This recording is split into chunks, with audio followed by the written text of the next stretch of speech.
ಇದೊಂದು must try recipe. ಮನೆಯಲ್ಲೇ ಸಿಗುವಂಥ ದಾಸವಾಳದಿಂದ ಮಾಡಿದಂಥ ಪಾನಕ ಇದು. ದೇಹಕ್ಕೆ ತುಂಬ ಅಂದರೆ ತುಂಬ ತಂಪು ಕೊಡ್ತದೆ.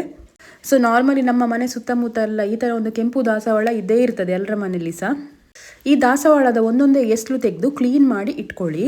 ಖರ್ಚಿಲ್ಲದೆ ಆಗುವಂಥ ಒಂದು ಪಾನಕ ಇದು. ಹೂವಿನ ಎಲ್ಲ ಎಸ್ಲನ್ನು ಬಿಡಿಸಿಕೊಂಡು ವಾಶ್ ಮಾಡಿ ಇಟ್ಕೊಳ್ಳಿ. ನೆಕ್ಸ್ಟ್ ಒಂದು ಪಾತ್ರಕ್ಕೆ 1 ಗ್ಲಾಸಷ್ಟು ನೀರು ಹಾಕಿ ಆಗಲೇ ಬಿಡಿಸಿಟ್ಟಂಥ ಎಲ್ಲ ಎಸ್ಲನ್ನು ಇದಕ್ಕೆ ಹಾಕಿಕೊಳ್ಬೇಕು. ಇದನ್ನು ಚಂದ ಒಂದು 5 ನಿಮಿಷ ಕುದಿಸಿದ್ರೆ ಸಾಕಾಗ್ತದೆ.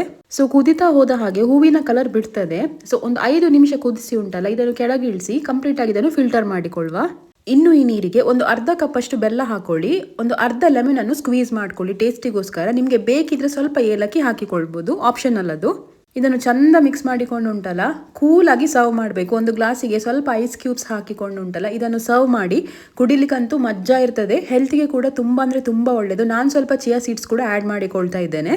ಬ್ಲಡ್ ಪ್ರೆಷರ್ ಆಗಿರ್ಬೋದು, ವೆಯ್ಟ್ ಲಾಸ್ ಮಾಡುವವರಿಗೆ ಅಥವಾ ಇಮ್ಯುನಿಟಿ ಬೂಸ್ಟ್ ಮಾಡಲಿಕ್ಕೆ ಇದಂತೂ ಹೇಳಿ ಮಾಡಿಸಿದಂಥ ಪಾನಕ. ಈ ರೆಸಿಪಿ ಒಂದ್ಸಲ ಟ್ರೈ ಮಾಡಿ.